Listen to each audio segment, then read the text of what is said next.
जय हिंद। आज की वीडियो में हम लोग जानेंगे कि क्रेन क्या होता है और क्रेन कितने टाइप के होते हैं, और एक क्रेन को जो है ना हम बहुत ही बारीकी तरीके से जानेंगे। तो देखिए यहाँ पे जो डिस्प्ले किया गया है वो मुख्यतः रूप से 5 को क्रेन के डिस्प्ले किया गया है। देखिए पूरे इंडिया में और बाहर के देशों में अभी कंस्ट्रक्शन प्रोजेक्ट जो भी चल रही है, जो भी जो है ना रनिंग प्लांट जो चल रहा है, जहाँ पे भी प्रोजेक्ट चल रहा है, ये सारे प्रोजेक्ट में जो है ना मुख्यतः रूप से 5 से 6 प्रकार की क्रेनें जो है ना यूज किया जा रहा है। इसमें मुख्यतः रूप से सबसे पहले आता है टायर माउंटेन क्रेन। ऐसी क्रेन जो टायर पे चल रही है उसको टायर माउंटेन क्रेन बोलते हैं। दूसरा जो क्रेन आता है उसको क्राउलर क्रेन बोलते हैं। और ये जो इसमें क्रेन सेट होता है, साथ ही साथ में टावर क्रेन होते हैं जो टावर की तरह लगे रहते हैं। अगले वीडियो में मैं इन सारी चीजों के बारे में बताऊंगा। फिर पिक एंड कैरी होता है, फिर ओवरहेड क्रेन होते हैं। तो इन सारे वीडियो अगर इन सारी चीजों के बारे में भी आपको जानना है तो ये पूरा वीडियो में बने रहिए और इन सारी चीजों की जानकारी आपको आगे चल के मिलती रहेगी। लेकिन थोड़ा सा जानने से पहले ये भी समझिए कि हम लोग आखिर इन सारी चीज़ों को क्यों प्रमोट करें। ये आपके लिए है। अगर इन सारे वीडियो को सही से देखते हैं तो आपकी कंस्ट्रक्शन लाइफ में, आपके वर्किंग लाइफ में बहुत ज़्यादा आपके लिए बेनिफिशियल है, और साथ ही साथ में आपकी सैलरी, आपकी लाइफ, आपके हर चीज़ में चेंजेस करने वाली है। तो बने रहिए इस वीडियो के साथ और देखते रहिए। आज का जो टॉपिक है वो है टायर माउंटेन क्रेन।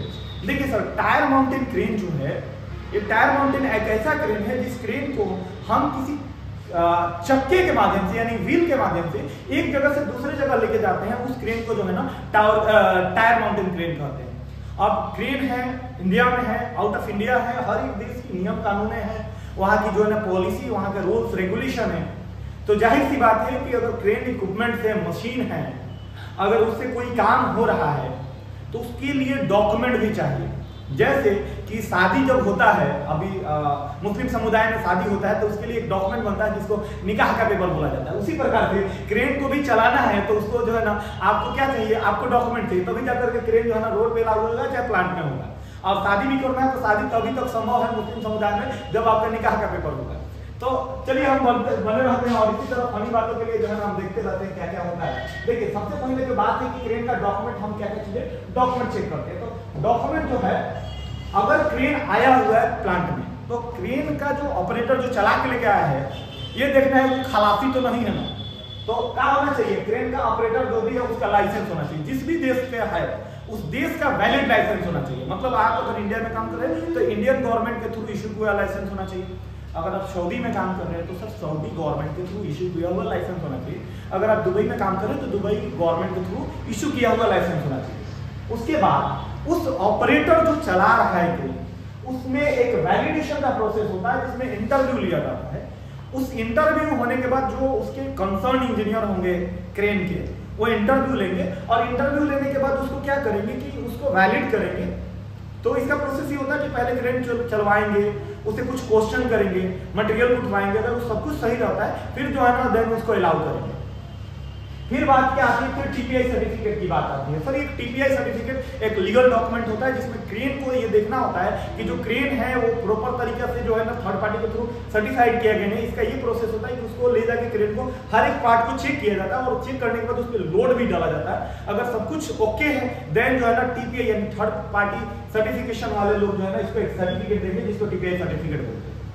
आगे जो है वो मेंटेनेंस सर्टिफिकेट होता है। मेंटेनेंस सर्टिफिकेट इसको बोलते हैं कि जो क्रेन है, देखिए हम इंसान हैं, हमें भी बीमार होती है, हमें भी बुखार लगता है, हमारा भी तबीयत खराब होता है।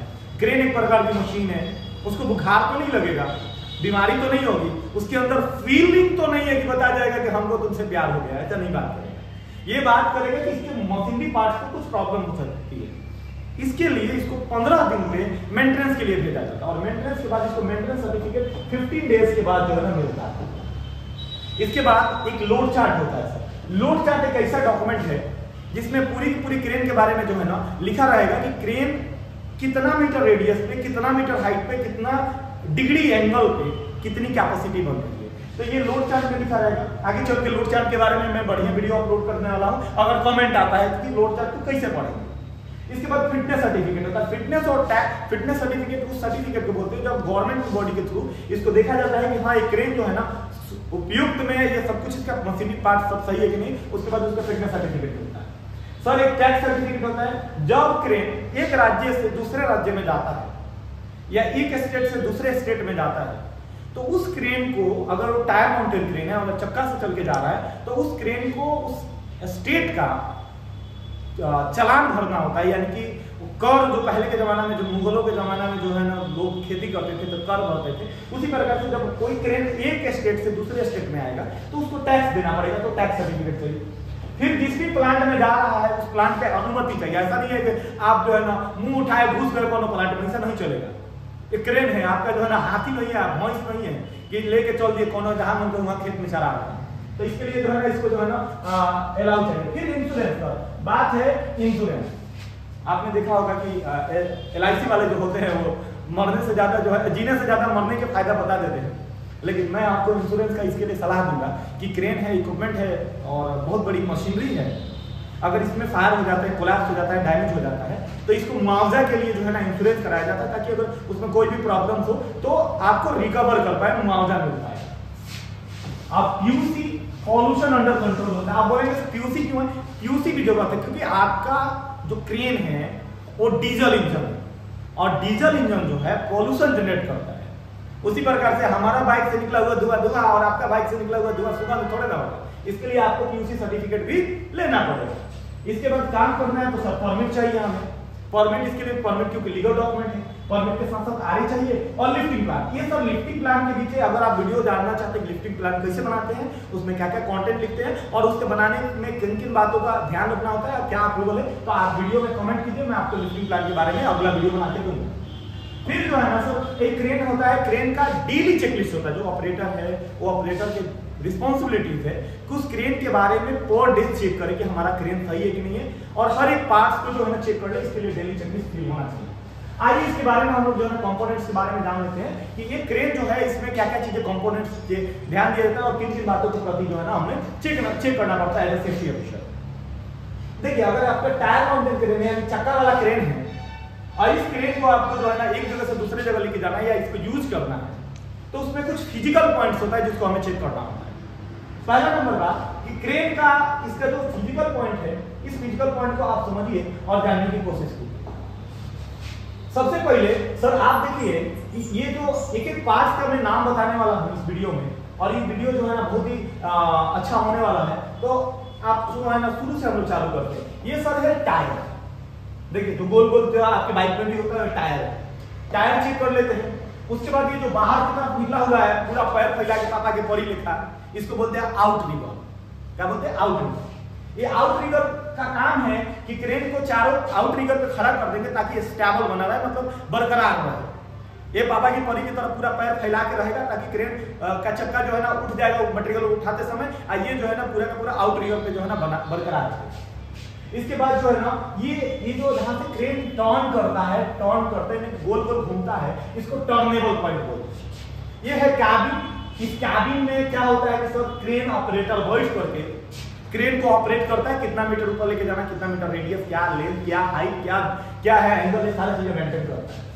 सर है हाइड्रोलिक जैक जो बूम को अप एंड डाउन करने के लिए कोशिश करता है। ये जो लंबा वाला जो दिख रहा है इसका नाम है बूम, क्रेन का बूम।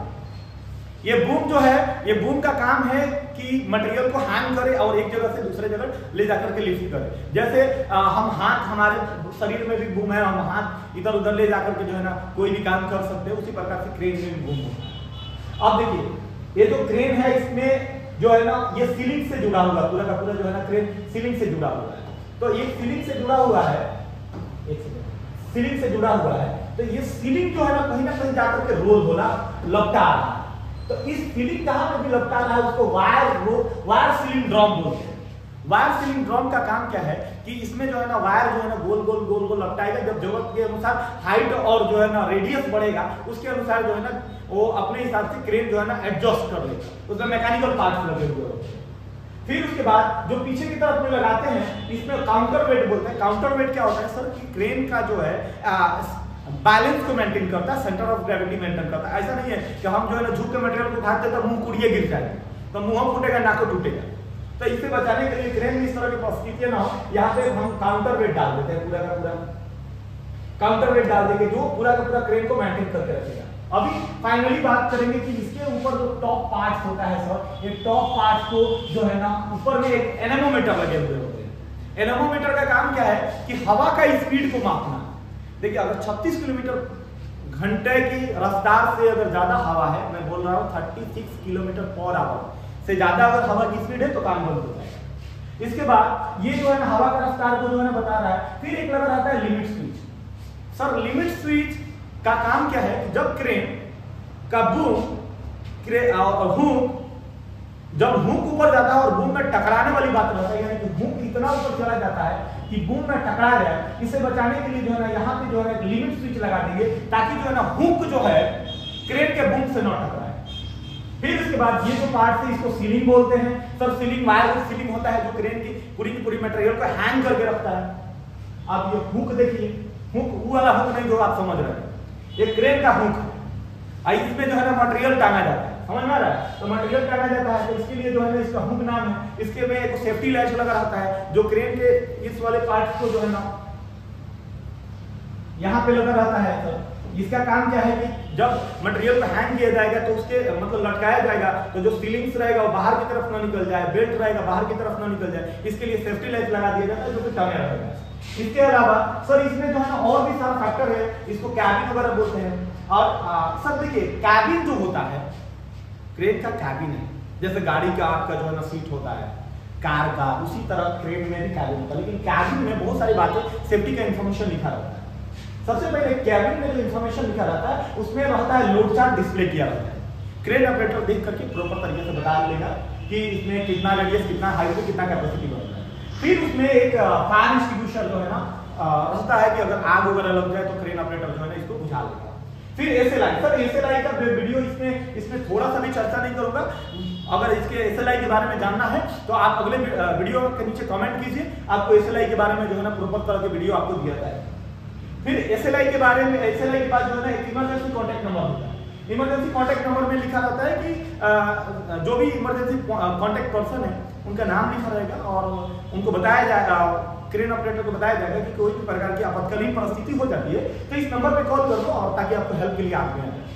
फिर फर्स्ट एड बॉक्स रखा जाता है। फर्स्ट एड बॉक्स का में अगर कोई चोट वगैरह लग जाए तो उसके लिए जो है ना फर्स्ट एड बॉक्स हम अलाउ कर देते हैं ताकि जो है ना क्रेन ऑपरेटर जो है इन सारी चीजों को ध्यान रखे। इसके अलावा क्रेन एक टायर माउंटेड क्रेन है तो उसमें और क्या चेक करेंगे? सर टायर माउंटेड क्रेन है और इतनी बड़ी क्रेन है जिससे हम जिसकी लिमिट अनलिमिटेड है, हम अपने हिसाब से एडजस्टेबल कर सकते हैं। उसके क्रेन के अलग अलग मैन्युफैक्चरर है जो अलग अलग कैपेसिटी का क्रेन प्रोवाइड कर रहे हैं।